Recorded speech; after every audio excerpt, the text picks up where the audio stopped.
దేవుని యొక్క నామానికి మహిమ కలుగును గాక. మరొక దినాన్ని మనము దేవుని యొక్క పాద సన్నిధిలో ఉండటానికి దేవుడు మనకిచ్చిన ఈ చక్కటి సమయాన్ని బట్టి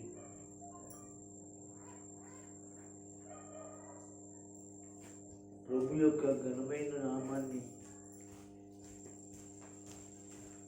స్తుతించి ఆరాధించి ప్రభు సన్నిధిలో దేవుని వాక్యం కొరకు సిద్ధపడిన మీ అందరికీ దేవుడు కృప చూపి నడిపించును గాక. పరిశుద్ధాత్ముని యొక్క సన్నిధి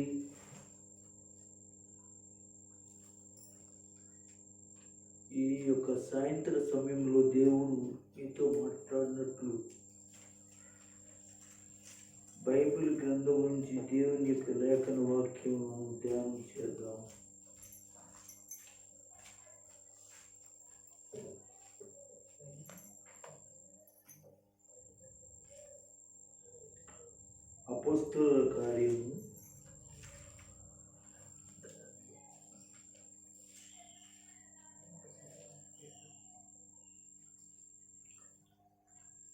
అపోస్తలుల కార్యము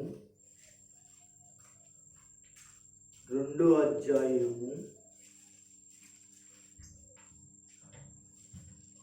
అపోస్తలుల కార్యము 2వ అధ్యాయము నేను చదువుతున్నాను. జాగ్రత్తగా దేవుని మాటలు వినడానికి చూడడానికి సిద్ధపడాలని మీకు తెలియజేస్తున్నాను. 26వ వచనం నుండి 38వ వచనం వరకు చదువుతున్నాను నేను. మీరు సిలువ వేసిన ఈ యేసునే దేవుడు ప్రభువుగాను క్రీస్తుగాను నియమించెను. ఇది ఇశ్రాయేలీయుల వంశమంతయు రూఢిగా తెలుసుకొనవలని చెప్పాను. వారి ఈ మాట విని హృదయములో నొచ్చుకుని, సహోదరులారా, మేము ఏమి చేద్దామని పేతురును కడమ అపోస్తలులను అడగగా, పేతురు మారు మనసు పొంది పాప క్షమాపణ నిమిత్తము ప్రతివాడును యేసు క్రీస్తు నామమున బాప్తీసం పొందుడి, అప్పుడు మీరు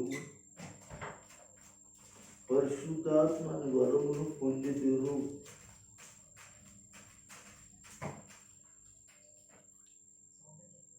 గమనించండి, ఈ చదువుకున్న లేఖన వాక్యంలో పేతురు అనేవాడు ఒక ప్రసంగం చేస్తున్నాడు.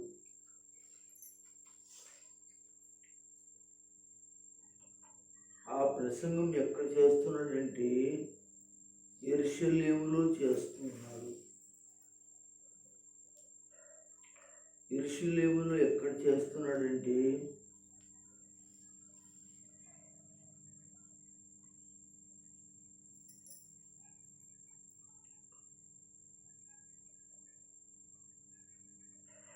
పరిశుద్ధాత్మని పొందిన తర్వాత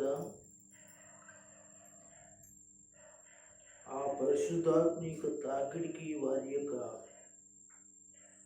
భాషలకి అనేక మంది ఆశ్చర్యపడి అనేక జనాలు నమ్మటం ప్రారంభించింది. ఈ తర్వాత వారితో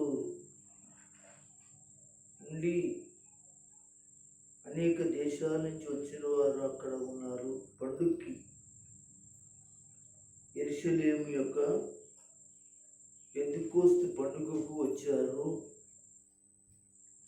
అనేక ప్రాంతాల నుండి వచ్చిన వాళ్ళందరూ కూడా కొంత కొంతమంది వెళ్ళిపోయినా మరి కొంతమంది అక్కడ ఉన్నారు. కొద్ది రోజులు అక్కడ ఉండి వెళ్ళడానికి సిద్ధపడ్డారు. ఆ టైంలో పరిశుద్ధాత్మని కార్యాన్ని మనం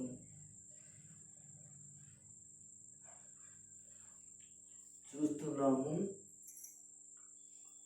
వారు మేడగదిలో ప్రార్థన చేయుచుండగా పరిశుద్ధాత్ముడు వచ్చాడు. పరిశుద్ధాత్ముడు వచ్చిన తర్వాత పరిశుద్ధాత్మ ద్వారా పేతురు గొప్ప ప్రసంగం చేయటం జరిగింది. ఆ ప్రసంగంలో పాత నిబంధనలో నుండి భక్తులందరినీ గురించి మాట్లాడుతూ పాత నిబంధన భక్తుల గురించి చెప్తూ యేసుక్రీస్తు వారిని ప్రస్తావించడం జరిగింది. అదే చెప్పాడు 36 రోజుల్లో, మీరు సిలువ వేసిన ఈ యేసునే దేవుడు ప్రభువుగాను క్రీస్తుగాను నియమించెను. ఇది ఇశ్రాయేలీయుల వంశం అంతయు రూఢిగా తెలుసుకున్నానని చెప్పెను. ఈ యొక్క ప్రసంగం చేసిన తర్వాత ఈ ప్రసంగం అంతా కూడా అయిన తర్వాత అక్కడ ఉన్నవారు అందరూ కూడా యేసుక్రీస్తు ప్రభువారిని నమ్మటానికి వారి హృదయాలను దేవుడు తెరిచాడు. వారి మాటలు విని హృదయములు నొచ్చుకుని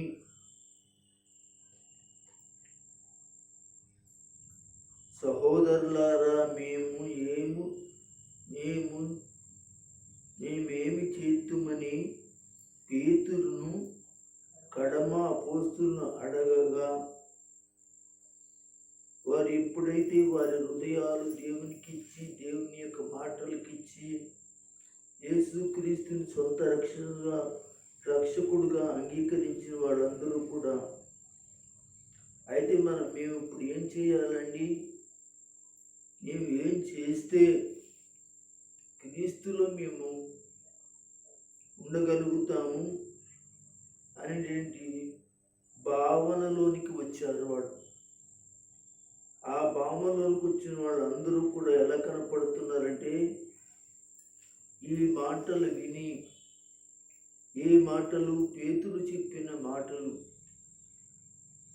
ఏ మాటలు అవి పాత నిబంధనలో ఉన్నటి దైవ భక్తుడైనటి దావీదుల గురించి ఇతరుల గురించి చెప్పి ఆ వంశంలోంచి వచ్చిన యేసుక్రీస్తుని వచ్చాడు, ఆయన్నే యూదులైన వారు, శాస్త్రులు, పరిశీలైన వారందరూ కూడా ఆయన సిలువ చేశారు. దేవుడు ఏం చేశాడంటే సిలువలోంచి పైకి లేపి ఆయనను మనకు నియమించింది ప్రభువుగా మనకున్నాడు. ఆ విషయాల గురించి మాట్లాడుతూ ఉన్నాడు. అప్పుడు ఇశ్రాయేలీయులందరూ కూడా వెంటనే, ఆ టైంలో ఉన్న ఇశ్రాయేలీయులు కొంతమంది, ఆ పండుగకు వచ్చిన వాళ్ళందరూ కూడా చాలామంది వచ్చారు. ఈ విషయం అంతా కూడా ఎంతమంది వచ్చారో ఏమిటో అనేది అపోస్తుల కార్యంలోనే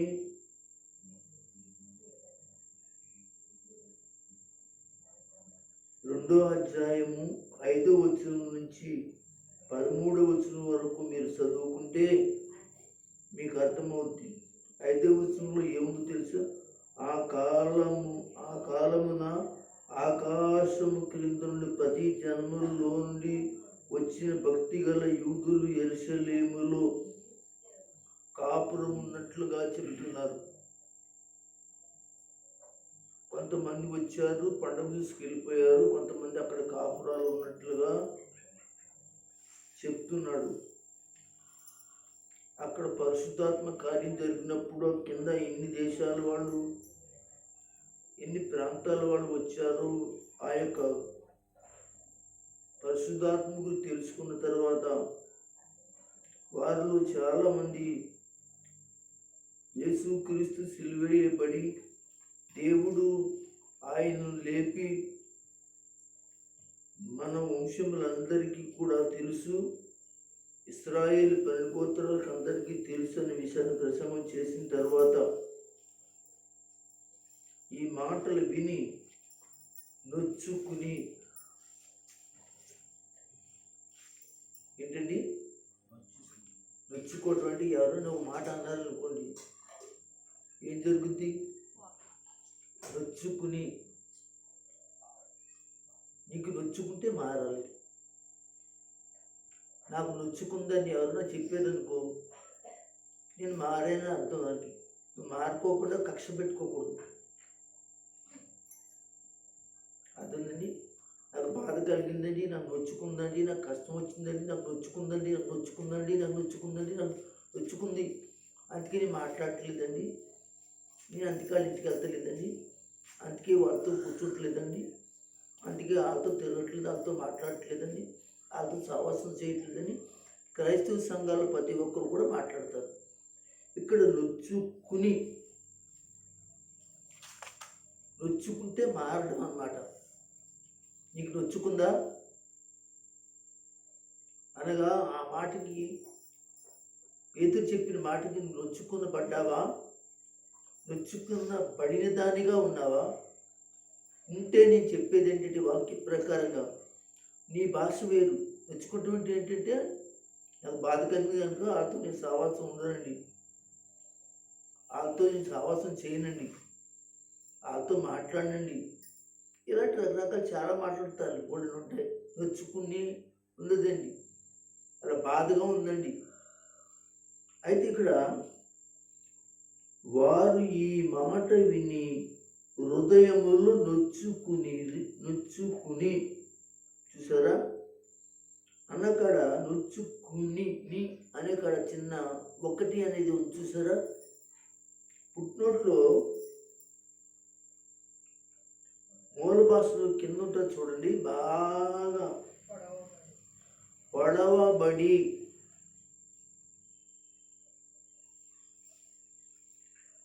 ఏం చేయబడింది? పొడవబడి అంటే నొచ్చుకున్నటువంటి పొడవబడటం. దాన్ని మరొక వ్యాఖ్యానంలో మరొక మాట ఏంటో తెలుసా? మారు మనసు పొందడం, మార్చబడటం. కావాలంటే చూడండి, నొచ్చుకుని పొడవబడిన తర్వాత, వాళ్ళు మార్చబడిన తర్వాత వాళ్ళు అంటున్నారట, సహోదరులారా మేము ఏమి చేద్దామని పేతురుని మొదటగా అడిగారట. కడమ అపోస్తులు అంటే ఉన్న ఎంతమంది అయితే ఉన్నారో పేతురు కాకుండా ఇంకా ఉన్న అపోస్తులు, యేసు శిష్యులు ఎంతమంది ఉన్నారో వాళ్ళందరినీ కూడా అడిగారంట. అప్పుడు పేతురు అంటాడట, మీకు నొచ్చుకుంటే మారేటువంటి అవకాశం మీ హృదయానికి వచ్చింది కాబట్టి, మీరు మారారు కాబట్టి, మారు మనసు పొంది పశ్చాత్తాపం నిమిత్తము ప్రతివాడు యేసుక్రీస్తును బాప్తిసం పొంది అప్పుడు మీరు పరిశుద్ధాత్మను పొందుతురు. ఇక్కడ పాప క్షమార్ప నిమిత్తము, దేవునికి స్తోత్రం, పాప క్షమార్ప నిమిత్తం యేసుక్రీస్తు నామమున. ఇక్కడ నేను ఏం చెప్పాలని అనుకున్నానంటే ఈరోజు ప్రాయశ్చిత్తం గురించి చెప్పాలనుకున్నాను. దీని కొరకు ప్రాయశ్చిత్తం కదా. మనం గవిక్కిని మోటార్ సైకిల్ తీసుకెళ్తాం, ఎవరినైనా గుద్దేస్తాం, అలా దెబ్బ తగ్గుతుంది, అలా హాస్పిటల్ తీసుకెళ్తాం. తీసుకెళ్ళి మనం ఏం చేస్తాం? వాళ్ళకు వైద్యం చేయిస్తాం, అంటే ప్రాయశ్చిత్తం చేస్తాం అండి. అలాగే కారు చచ్చిపోతారు, మనిషి రాడు కాబట్టి వాళ్ళకి ఏం చేస్తారు? 2 లక్షలను ఇస్తారు ప్రాయశ్చిత్తం జరుగుతుంది అనమాట. అంటే వాళ్ళు చేసినటి పనికి ప్రాయశ్చిత్తం. ఈ రోజున ప్రాయశ్చిత్తాన్ని గురించి చెప్తున్నాను. మన అంశం అదే. ప్రాయశ్చిత్తం అనే దేవుని బిడ్డలారా, దేవుని వల్ల తప్ప ఇంకెవరి వల్ల అవ్వదు. అలాగని చెప్పి మాటి మాటికి మన జీవితం బాల్తా పడుతూ యాక్సిడెంట్ చేస్తూ తప్పైపోయింది అన్న టైపులో ఉంటే అది దేవునికి అంగీకారం ఉండదు కాదు. కానీ దేవుడు అంటున్నాడు, ప్రాయశ్చిత్తం ఆయన నీ కొరకు చేశాడు. నువ్వు దొంగతనం చేసావు కనుక నీ కొరకు ఆ దొంగతనం పోయేటట్లుగా ప్రాయశ్చిత్తం చేశాడు. తిట్టావు కనుక నీ కొరకు ఆయన ప్రాయశ్చిత్తంగా మారాడు.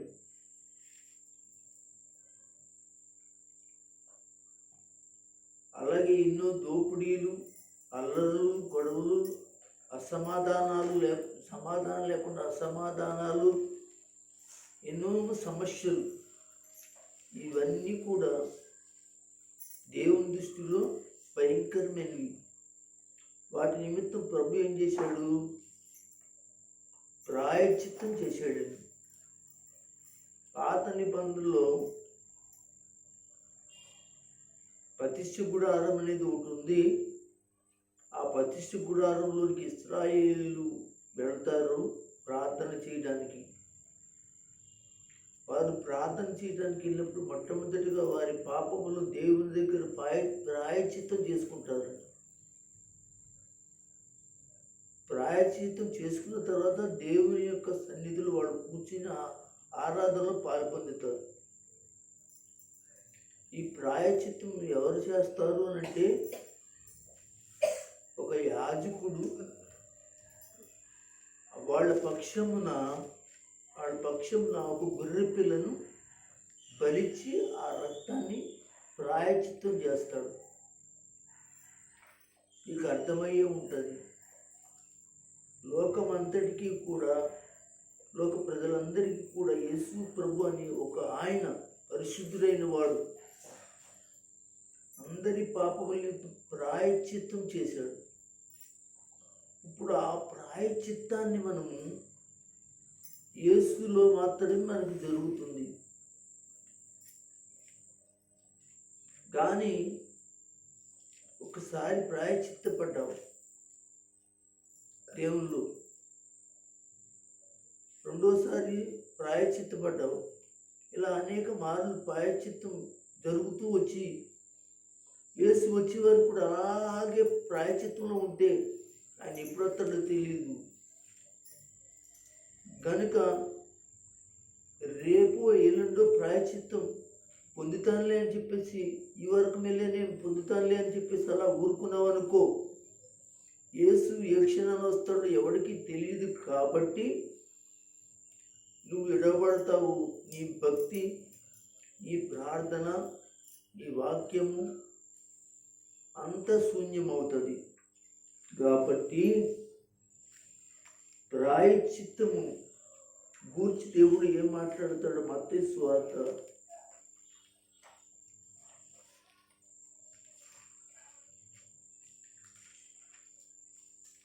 26వ అధ్యాయం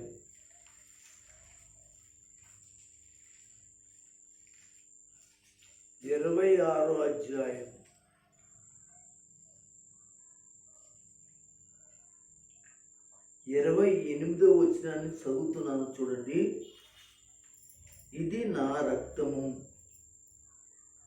ఎవరి మాట ఇది? యేసు ప్రభు వారి మాట.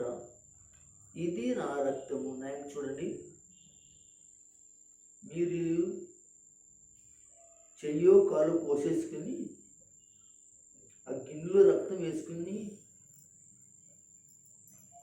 ఇది నా రక్తం అని చెప్పారు అనుకోండి, అప్పుడు దాకా మీరు బతుకుతారా? ఆయన చిందించబోతున్న రక్తాన్ని గురించి, సిలువలో ఆయన కార్చబోతున్న రక్తాన్ని గురించి ముందుగానే ఆయన ఒక గుర్తు చెప్తున్నాడు. ఒక పళ్ళెం పట్టుకుని ఆ పళ్ళెంలో ఎర్రటి ద్రాక్షారసాన్ని గురించి అంటున్నాడు,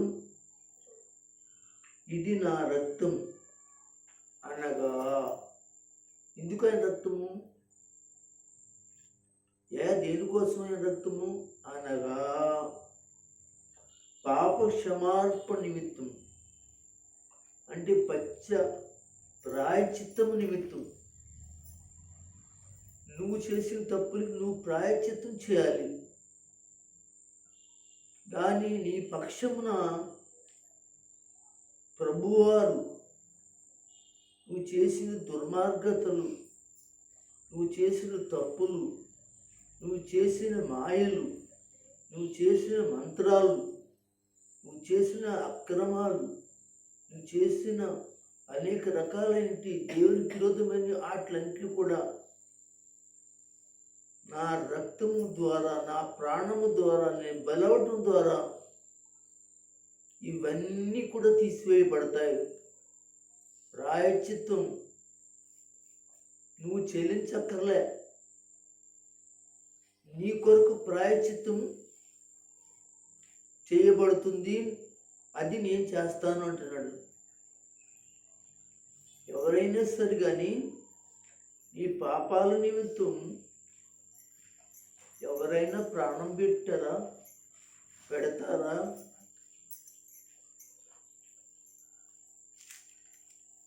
ప్రాయశ్చిత్తం ఎవరైనా కానీ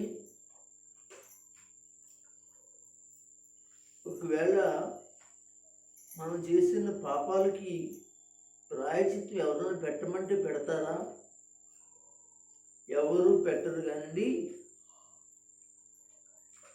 నేను చిన్నప్పుడు ఒక చిన్న విషయాన్ని తెలుసుకున్నాను. ఆ విషయం మీతో మాట్లాడతాను. చిన్నప్పుడు నేను ఒక విషయాన్ని నా చెవును పడిందండి. అదేంటంటే, వాల్మీకి అనేటువంటి వాడు ఒకడు ఉండేవాడు, చెప్పుకుంటూ ఉండేవారు. అతడు పచ్చి దొంగ అంటండి. ఎవరి దగ్గర డబ్బు ఉంటే డబ్బు దోసుకుని వాళ్ళని అక్కడికక్కడ చంపేసేవాడట. అడవుల్లోనూ దారుల్లోనూ నిలబడి ఏవైనా వారి దగ్గర ఉన్నట్టు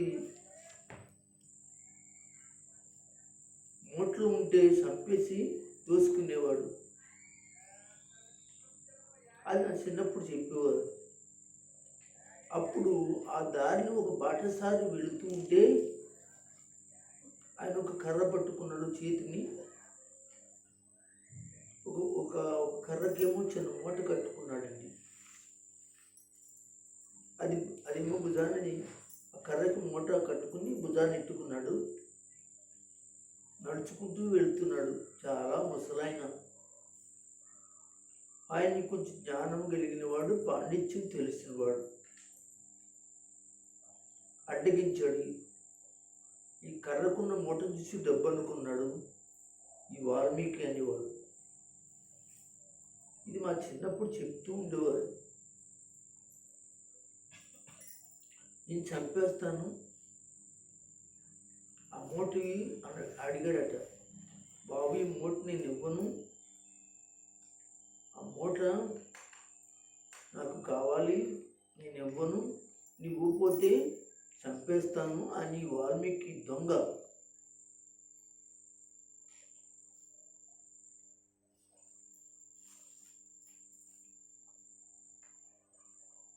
ఏం చేశాడంటే, అడ్డగించి బలవంతం చేస్తే, బాబు ఒక చిన్న మాట మాట్లాడతాను, చిన్న విషయాన్ని మీకు తెలియజేస్తాను, దాన్ని ఒప్పుకుంటే మూట ఇచ్చేస్తాను అన్నాడట.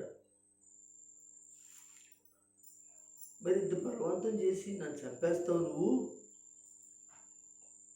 మరి పాపం కదా అని అడిగాడట. ఇలాగా ఎంతమందిని చంపేస్తుంటావు, నన్ను చంపుతున్నావు అంటే ఎంతోమంది చంపేస్తుంటావు, చంపానని కూడా చెప్పాడట. ఎందుకు చంపుతున్నావయ్యా అంటే ఆయనకు ఒక కుటుంబం ఉంది. వినండి జాగ్రత్తగా. ఆయనకు ఒక అంటే భార్య ఉంది, పిల్లలు ఉన్నారు. ఆ భార్య పిల్లలు ఉన్నారు అని చెప్తే వాళ్ళకి పోషించడానికి ఈ దొంగతనాలు దోపిడీలు చేసి పట్టుకెళ్ళి వాళ్ళకి ఇస్తాను, నా కుటుంబ పోషణ నిమిత్తం అన్నాడంట. చాలా బాగా చెప్పావు బాబు, నన్ను నువ్వు చంపేవచ్చు, దానికి ముందుగా నేను చెప్పింది ఒకటి చేస్తే ఈ మూట నీకు ఇస్తాను అని చెప్పాడు. నేను ఇక్కడే ఉంటాను, వెళ్ళను, ఎక్కడికి వెళ్ళను, ఇక్కడే ఉంటాను. ముసలిని ఎంత దూరం నడగలను, ఒకవేళ పారిపోతే నువ్వు ఇంటికెళ్ళి మీ ఆవిడి, మీ కుమార్తె, మీ కుమారుడు, మీకు ఎంతమంది అయితే పిల్లలు ఉన్నారో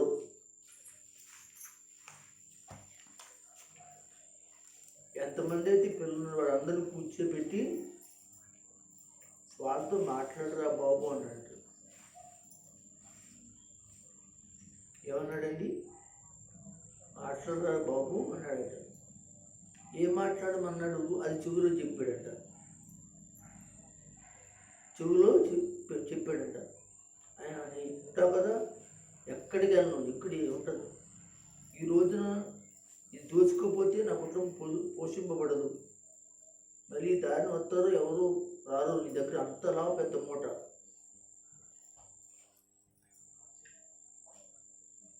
అని చెప్పాడట. సరే ఇక్కడే ఉండండి అంటే నేను ఇక్కడే ఉంటానని నా బాటసారి చెప్పి ఆయన పంపించి ఇంటికి వెళ్ళాడు.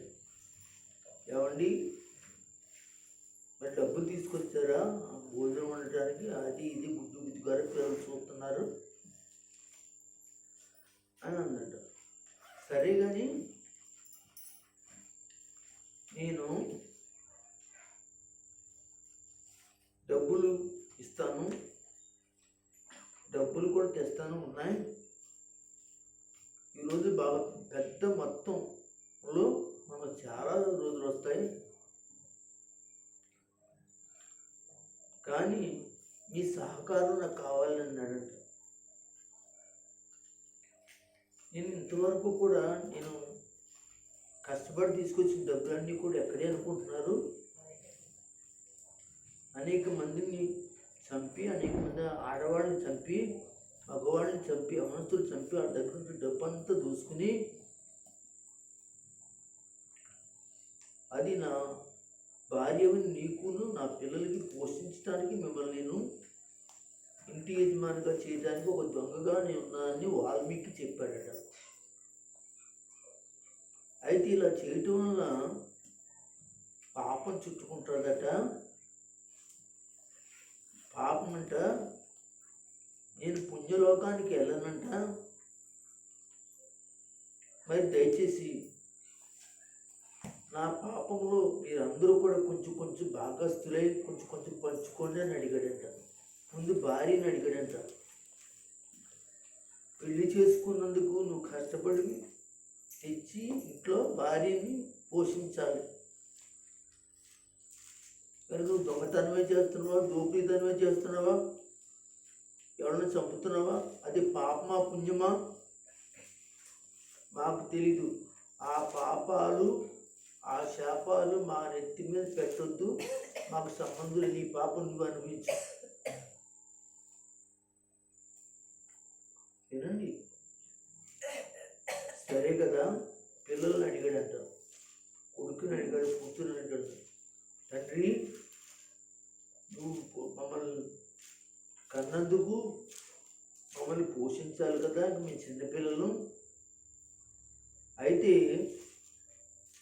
నువ్వు చేసే ప్రతి పాపం కూడా మేము పంచుకోవాలి అంటే మేము ఆ వల్ల కాదు, మేము పంచుకోలేము, పాపాన్ని పంచుకోలేము.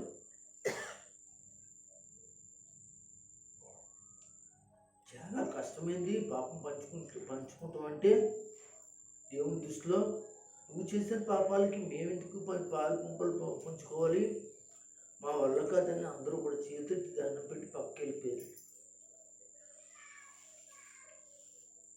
అప్పుడు ఇతను పక్కకొచ్చి ఆలోచించి,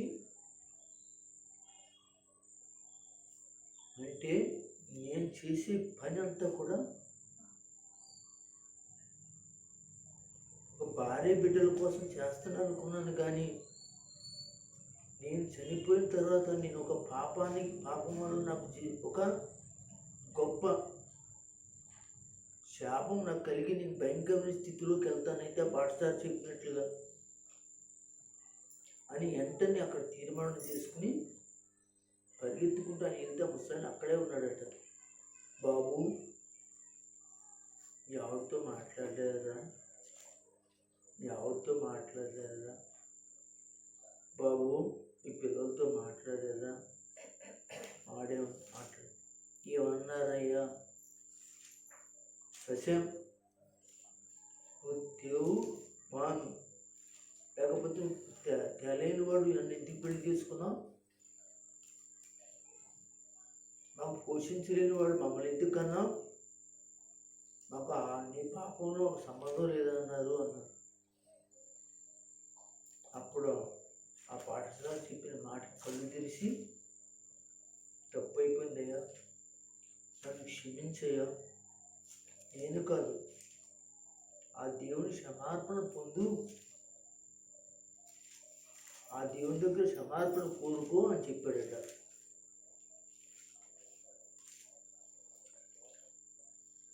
ఏమండి, ఇది వాల్మీకిలో ఉన్నట్టు కథ.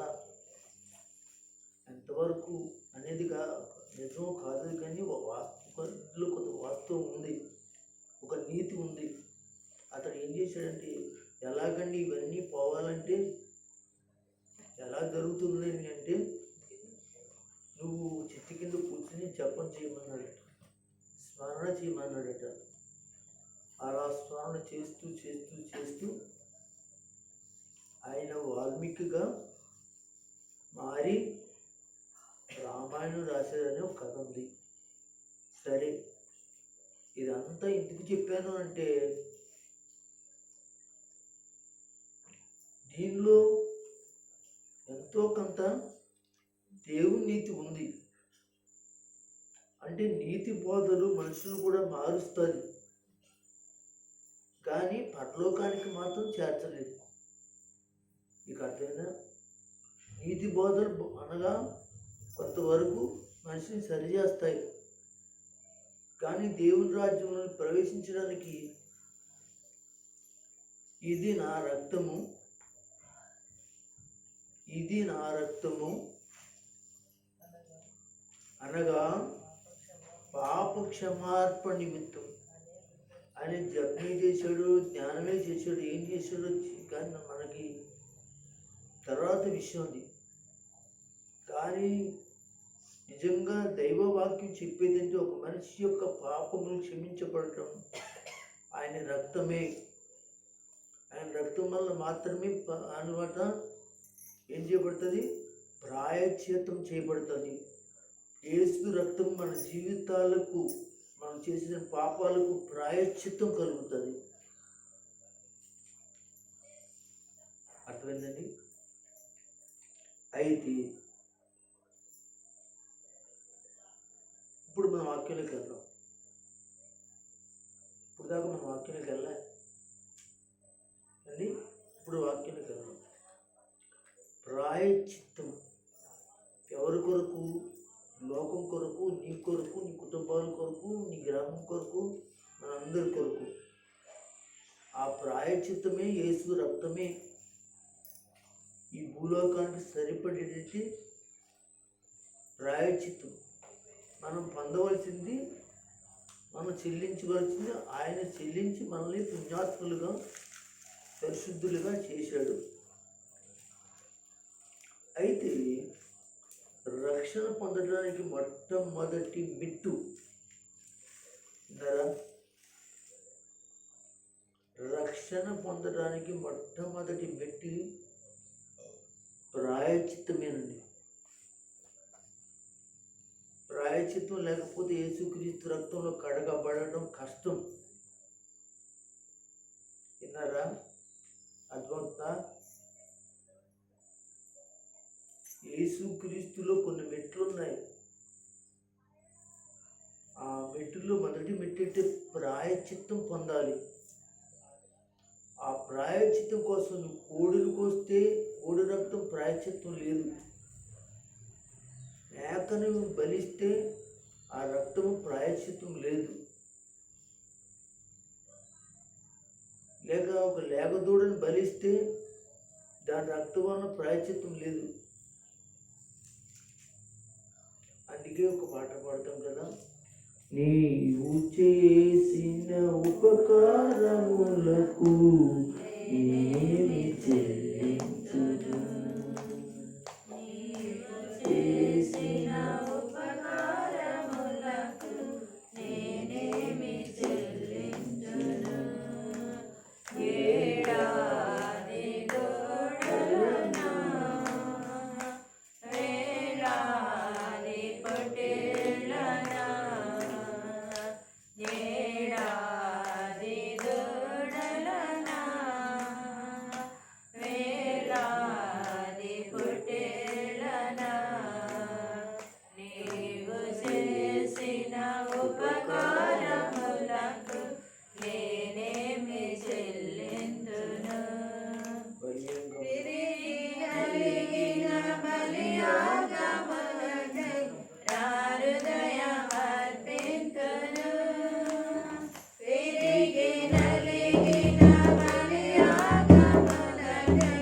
నా హృదయమర్పింతును, రక్షణపాత్రను జీవులు నిత్యము నిన్ను వెంబడించెదను, రక్షణపాత్రను జీవులు నిత్యము నిన్ను వెంబడించెదను, నీవు చేసిన ఉపకారములకు నేనేమి చెల్లింతును.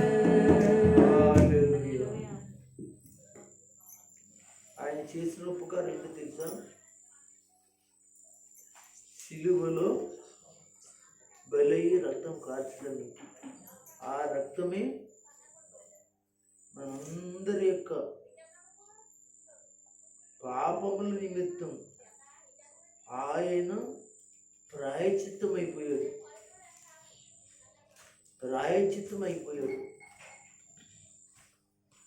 కనుక ఇలా ప్రాయశ్చిత్తం అయిపోయిన యేసు రక్తంలో మనకి రక్షణ ఉంది. యేసు రక్తంలో రక్షణ ఉంది. రక్షణ అనేది మొట్టమొదటి మెట్టు. అది అయితే పశ్చాత్తాపం, ప్రాయశ్చిత్తం అంటే ఏమిటి? ప్రాయశ్చిత్తం అంటే ఏమిటి?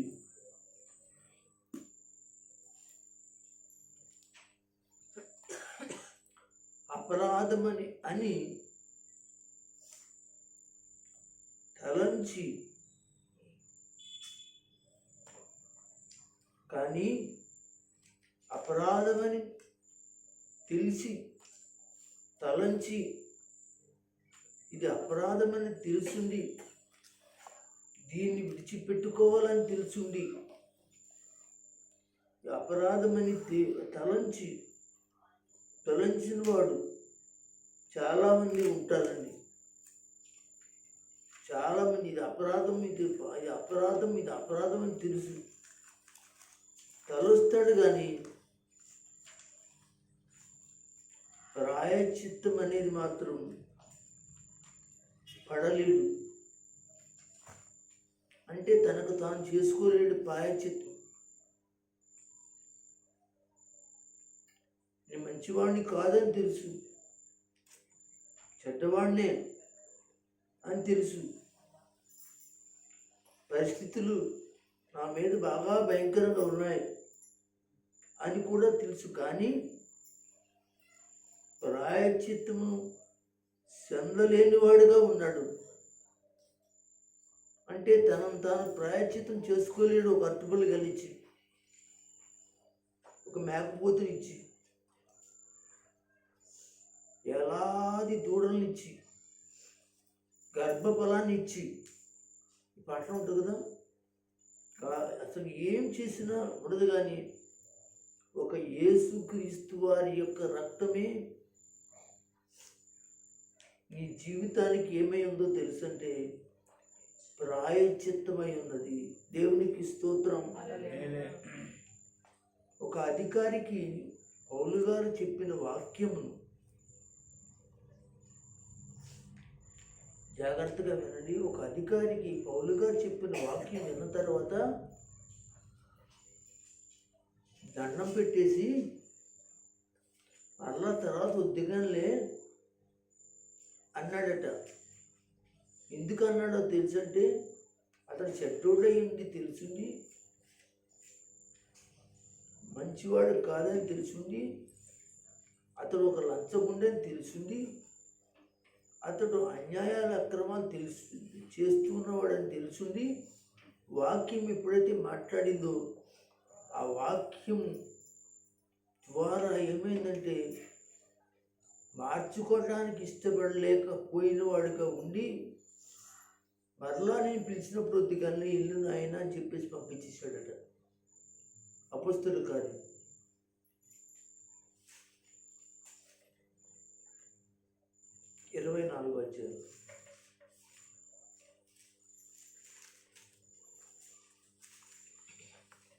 24వ అధ్యాయం. తీసారా? 24వ అధ్యాయం జాగ్రత్తగా ఒకరు స్పష్టంగా 25 వచ్చింది చదవండి. అప్పుడు అతడు నీతిని గూర్చి, ఎవరు? పౌలు గారు. అతడు అంటే పౌలు గారు. అప్పుడు అతడు నీతిని గూర్చి, ఆశా నిగ్రహం అంటే దేని బట్టి దాన్ని ఆశించకూడదు అని దాని గురించి,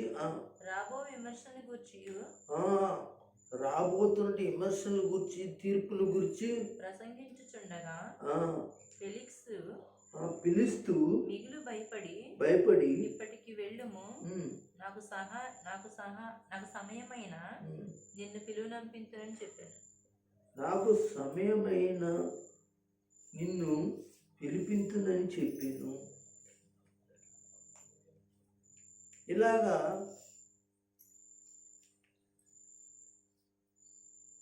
ఎవరైతును పిలేస్తామా? అయితే పౌలు గారు ఒక్కసారి 2 సార్లు కాదు, 2 సంవత్సరాల నుంచి ఆయన బోధిస్తున్నాడట. ఆ 2 సంవత్సరాల నుంచి బోధించి బోధ ఏం బోధ? నీతిని గురించి బోధే అంశమే. ఆశా నిగ్రహం గురించి అంశమే. విమర్శలు అంటే రాబోయే ఉగ్రతను గుర్చింది మాటలే. ఇంకా అతను మార్చుకోలేకపోయాడు, పశ్చాత్తాపడలేదు దేవుని దృష్టిలో. దేవుని దగ్గరికి వచ్చి ప్రభువా నన్ను క్షమించు, నీ రక్తంలో నన్ను కడుగు, నేను చేసిన అవినీతి నాకు బట్ట బయలు చేసేవయ్యా, నేను చేసినటి అక్రమం, ఆశ, ఏది పడితే ఏది కావాలని నేను ఒక అధికారం ఉందని చెప్పేసి పొలాలు దోసుకోవటం, ఇళ్ళ దోసుకోవటం, డబ్బులు దోసుకోవటం, నేను ఒక అధిపతిని, నన్ను క్షమించయ్యా, ప్రాయశ్చిత్తానికి లేదట, నీ వల్లే ఉందట, ఇంకా విమర్శన ఉందంట, కనుక నా జీవితానికి నువ్వేం చేస్తావో తెలుసంటే నీ రక్తం చేత నన్ను ప్రాయశ్చిత్తం చేసుకోవడానికి నేను వచ్చాను ప్రభు, నన్ను కడుగు అని ఆయన దగ్గర వంగలేదండి.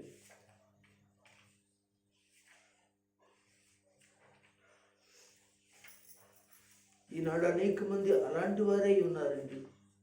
యేసు గొప్పవాడని, యేసు మంచివాడని, మీకు సహకరిస్తామని ఏయో చెప్తారు. కానీ యేసు యేసు నీ జీవితంలో నిన్ను కొరకు త్యాగం చేశాడు. అదేంటంటే ఆయన ఆయన ఏమయ్యాడంటే తెలుసా, అనగా ప్రాయచిత్తమైపోయాడు, నీ కొరకు బలైపోయాడు.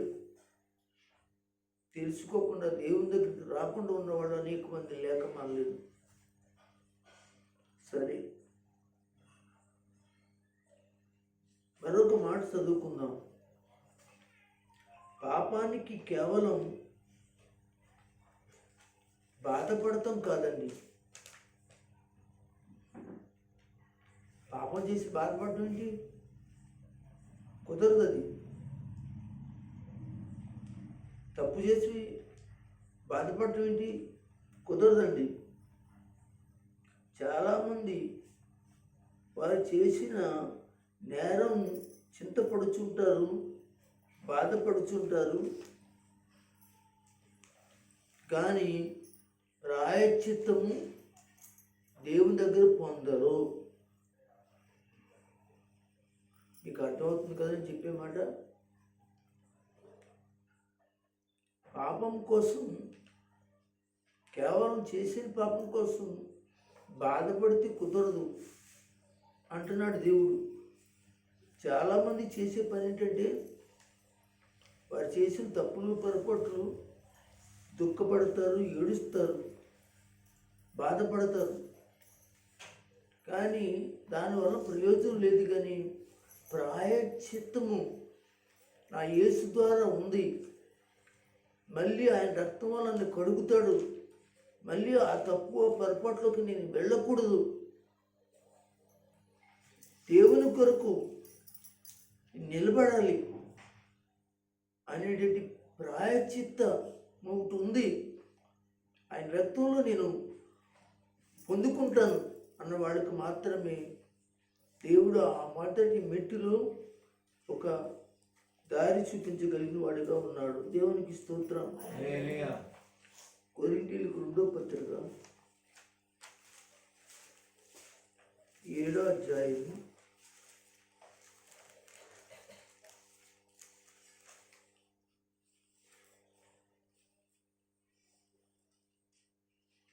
10వ వచనం చదవండి.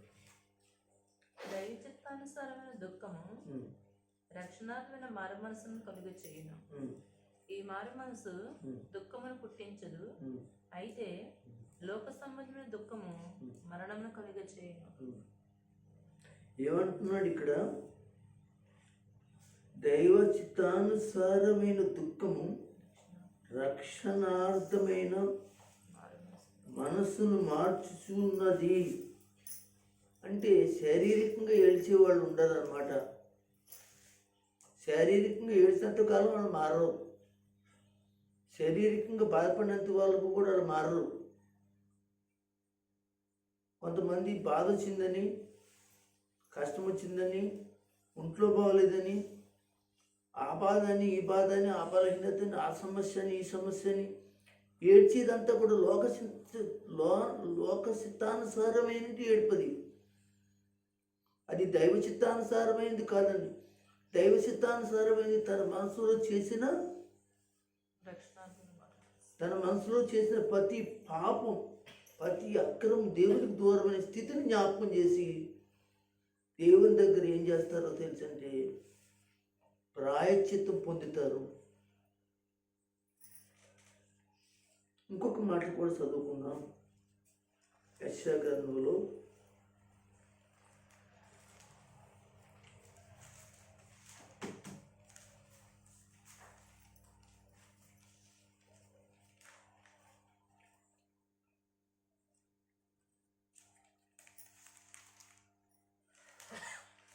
'యెషయా గ్రంథం తెరవండి. మరొక మాట ఏంటి?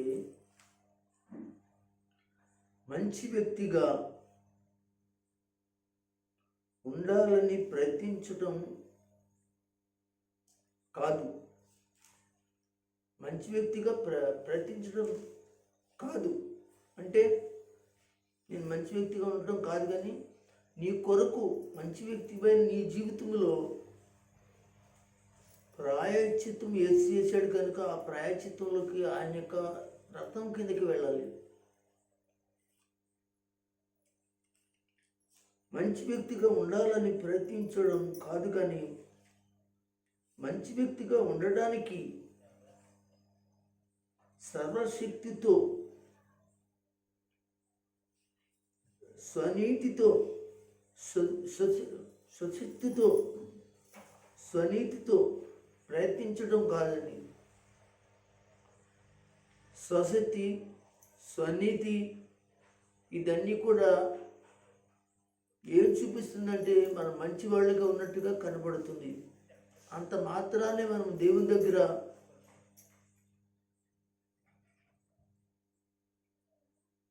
దేవుని యొక్క రక్తంలో లేకపోతే దేవుడు మన కొరకు ప్రాయశ్చిత్తం చేసినటువంటి పరిస్థితిని మనం జ్ఞాపకం చేసుకోకుండా ఏం జ్ఞాపకం చేసుకుంటున్నాం?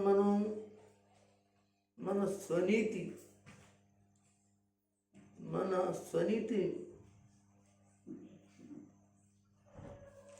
స్వశక్తిని మనం జ్ఞాపకం చేసుకుంటున్నాం. అవి దేవుని ఎదుట పనికిరావండి. అవి దేవుని ఎదుట ఎంత మాత్రం పనికిరావు. కనుక ఈ రాత్రి చెప్పేది ఏంటంటే, ప్రాయశ్చిత్తం చేసింది ఎవరంటే యేసు ప్రభు. ఆ ప్రభు దగ్గర మాత్రమే నీ స్వనీతిని పక్కన పెట్టు, నీ సొంత ఆలోచన సొంత బుద్ధిని పక్కన పెట్టు. అలా మంచి వ్యక్తి నేను అనుకుంటూ బ్రతికేస్తే నువ్వు పరలోకానికి దేవుడు తీసుకెళ్ళడు. అందుకే చెప్పాడు, నువ్వు చేసిన నీతి కార్యాలు ఏవైతే ఉన్నాయో అన్నీ కూడా మురుకు గుడ్డ వంటివి అంటున్నాడు దేవుడి దృష్టిలో. కనుక మనం అందరం కూడా గమనించవలసిన విషయం ఏమిటంటే, స్వశక్తితో స్వనీతితో నీవు ప్రయత్నించింది ఏదైతే ఉందో అది నీ జీవితాన్ని దేవుని ఎదుట మంచివాడుగా, పవిత్రుడిగా, పరిశుద్ధుడిగా చేయదు. కానీ చేసేది ఏంటంటే, యేసయ్య చేసిన త్యాగం ఉంటుంది. అదే ఆయన చేసిన త్యాగమే ప్రాయశ్చిత్తం. ఆ ప్రాయశ్చిత్తమే ఆయన చనిపోవడం, ఆ రక్తము కార్చడం, ఆ రక్తంలో శుద్ధి చేయబడ్డం. ఇంకా కొంచెం ముందుకు వెళితే చాలామంది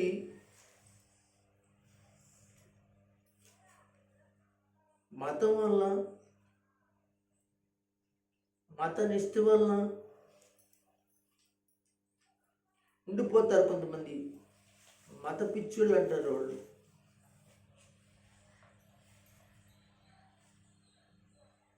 మత నిష్ఠతో ఉంటారు.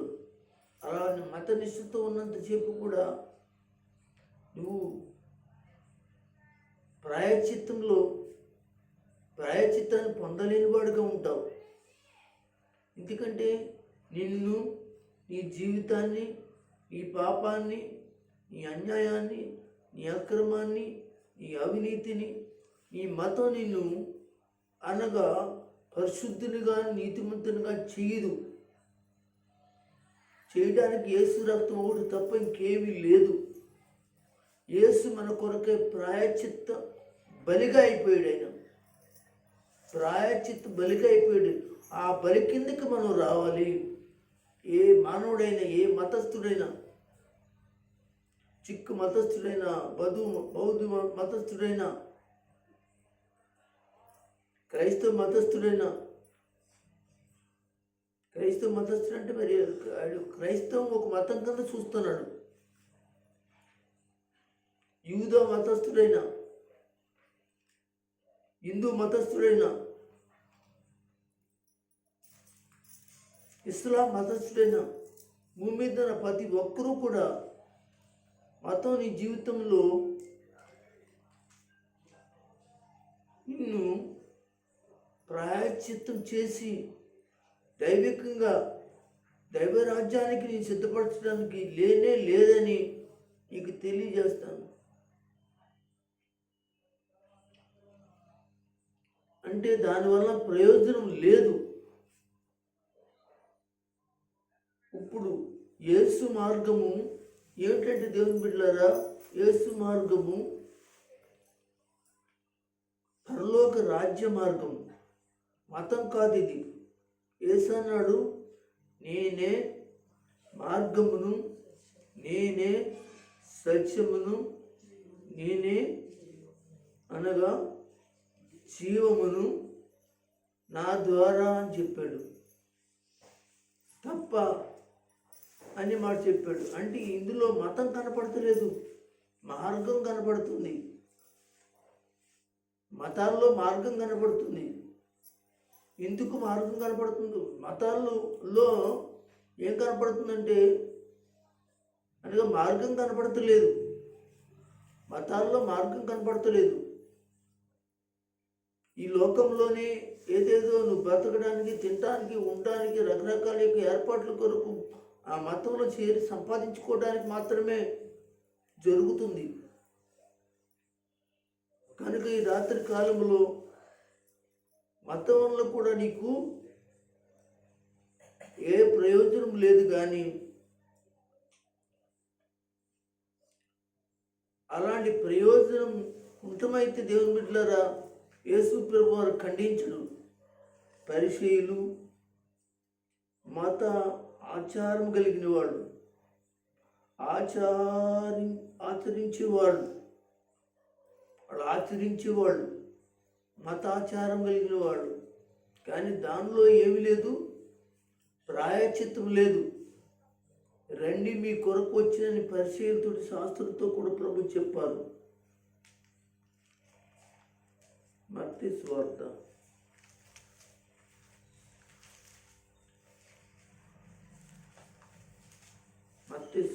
3వ అధ్యాయం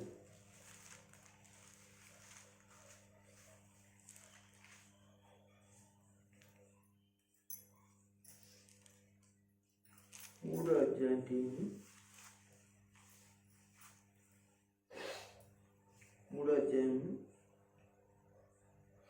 7వ వచనం నుంచి కింద చదవండి. 10వ వచనం దాకా చదవండి. అతడు పరిసయ్యులలోను సద్దుకాయులలోను అనేకులు బాప్తిస్మం పొందవచ్చుట చూచి, సర్ప సంతానమా, రాబో ఉగ్రతను తప్పించుకున్నటకు మీకు బుద్ధి చెప్పేవాడెవడు? మారు మనసు తగిన ఫలం ఫలించుడి. అబ్రహాము ఒక తండ్రి అని మీలో మీరు చెప్పుకొనక తలంచవద్దు. దేవుడి రాళ్లను అబ్రహాముకు పిల్లలు పుట్టింపగలడని మీతో చెప్పుచున్నాను. ఇప్పుడే గొడ్డల చెట్టు వేరు ఉంచబడినది గనుక మంచి ఫలం ఫలింపని ప్రతి చెట్టును నరకబడి అగ్నిలో వేయబడును. మారు మనసు నిమిత్తము నేను నీళ్లలో మీకు బాప్తిసం ఇచ్చుచున్నాను.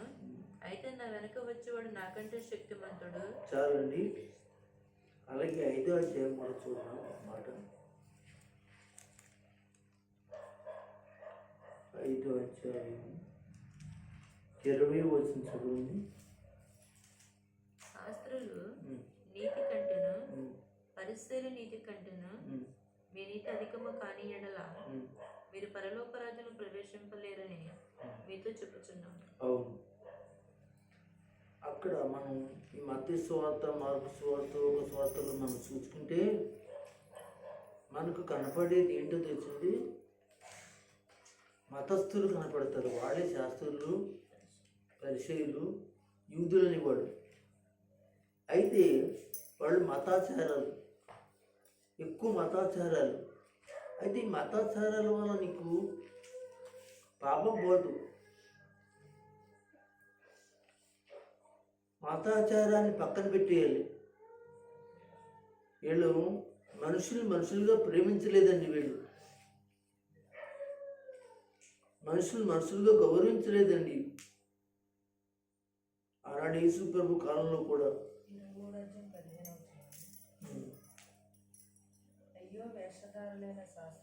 అవును, వాళ్ళు వేషధారులైన శాస్త్రులు, పరిచయులు. ఒకరు మీ మతమును కలుపుకొనుటకు సముద్రమును భూమిని చుట్టవచ్చును.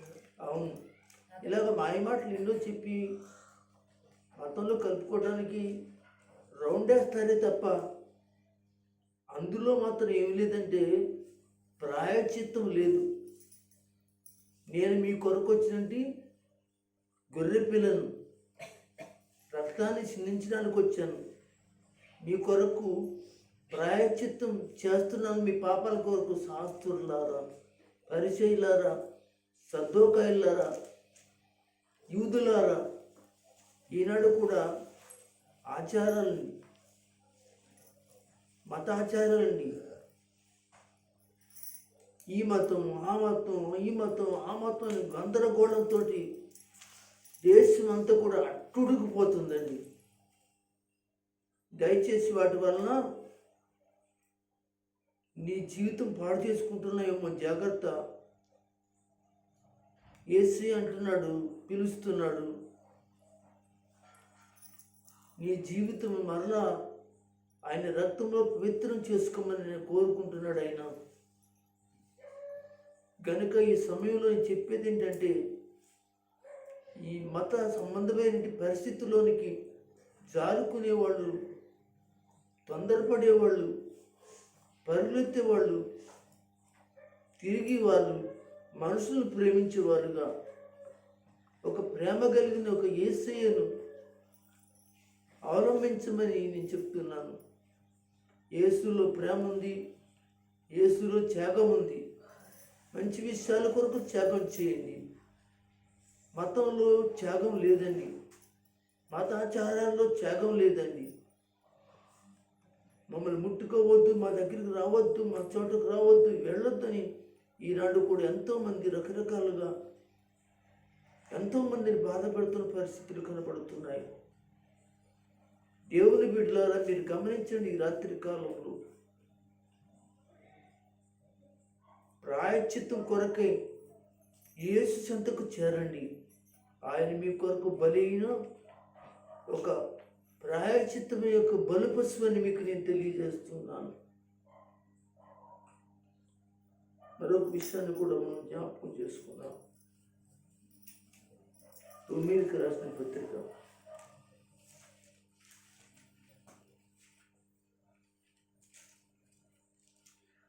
7 ఆ మాట అంటే, రోమీయులకు రాసిన పత్రిక, సత్యము తెలుసుకోవటము ప్రాయశ్చిత్తం కాదండి. సత్యం తెలుసుకోవటం ప్రాయశ్చిత్తం కాదండి.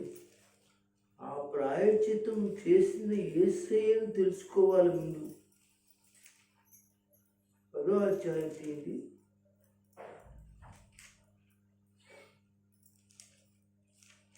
10వ అధ్యాయం తీసారా? 10వ వచనం చదవండి.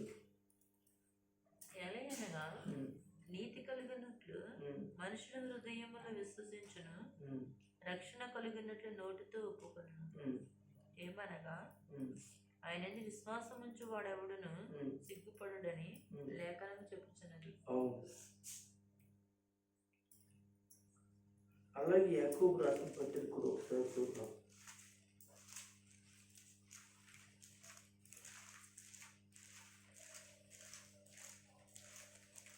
2వ అధ్యాయం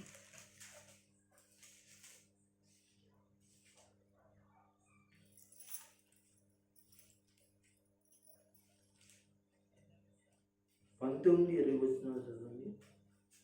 దేవుడు ఒక్కడే అని నువ్వు నమ్ముచున్నావు, అలాగూ నమ్ముట మంచిదే. దెయ్యములను నమ్మి వణుకుచున్నావు, వ్యర్థుడా. కీలలేని విశ్వాసం నిష్ఫలమైనదని తెలుసుకొని కూర్చున్నావా? అవును, దేవుడు ఒక్కడే నమ్ముచున్నావు, మంచిదే.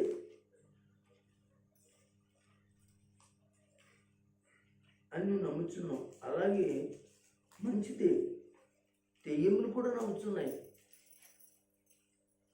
కానీ ఆ దేవుని నమ్మినప్పుడు ఆ దేవుడు ఎవరు? సత్యమైన వాడు ఎవడు? సత్యాన్ని తెలుసుకోవడమే కాదండి, సత్యం తెలుసుకోవడం కాదు. సత్యం తెలుసుకోవాలన్న నీ జీవితంలో మరొకటి ఉండాలి. నా జీవితం, నా కుటుంబ జీవితం, అనేక మంది జీవితాలు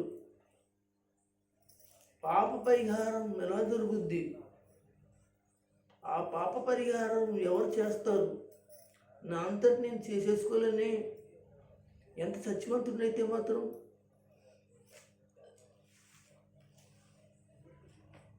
ఎంత ఇది ఉంటే మాత్రం, అంటే ఏ మనుషులు కూడా సత్యం లేదన్నమాట. అంటాడు కదా 14వ కీర్తనలో, ఏ భేదము లేదు. క్షమించండి, 14వ కీర్తన మొదలు వచ్చిన ఆకాశం నుంచి దేవుడు పరిశీలించినప్పుడు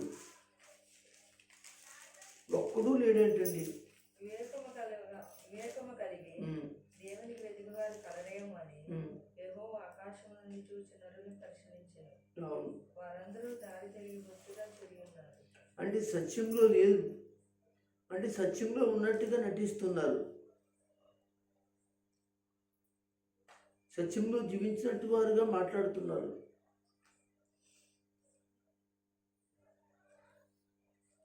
దేవుడు ఉన్నాడని మాకు తెలుసు, సత్యం. దేవుడు ఉన్నాడని చేయండి అని మాత్రం అంటున్నారు, కానీ ఆ సత్యాన్ని గురించి ఎరిగే వాస్తవాన్ని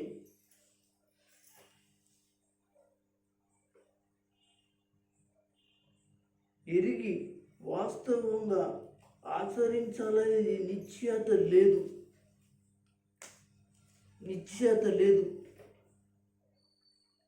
దేవుని వాక్యం చెప్తూ ఉంది, దేవుడు ఉన్నాడు అని, లేక సత్యము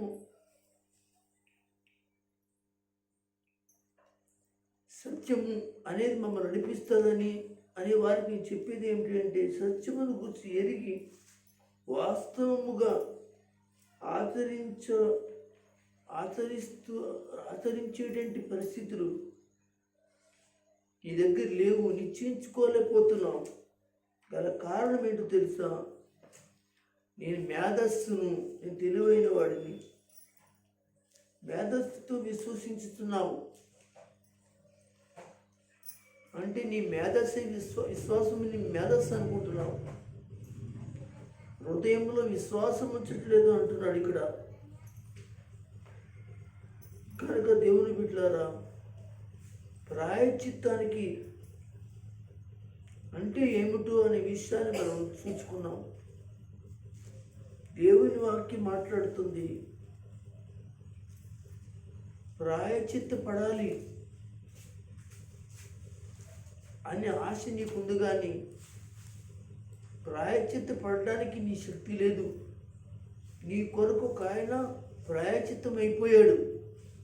ఆయనే యేసయ్య, ఆయనే ప్రభు. కనుక ప్రియమైన దేవుని సంగమా, అలాంటి వాడిని ఎమ్మడించండి. అనేక మందిని ఎమ్మడించడానికి ఇప్పటి వరకు చెప్పిన విషయాలన్నీ కూడా మీరు జాగ్రత్తగా మనసులో పెట్టుకుని, మనందరి కొరకు చనిపోయిన వాడు ఎవరంటే, లోకం కొరకు చనిపోయిన వాడు, ప్రపంచం కొరకు చనిపోయిన వాడు ఎవరంటే, మనందరినీ ప్రాయశ్చిత్తం చేయడం అనగా మన పాపాలను ప్రాయశ్చిత్తం చేయడం కొరకై, అదే ఇదిగో అంటున్నాడు ఆయన, ఇది నా రక్తము,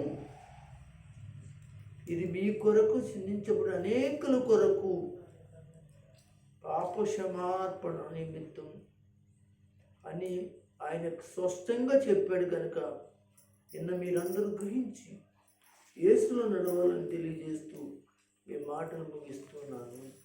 దేవుడి మాటలు మనందరి వింటున్న ప్రభు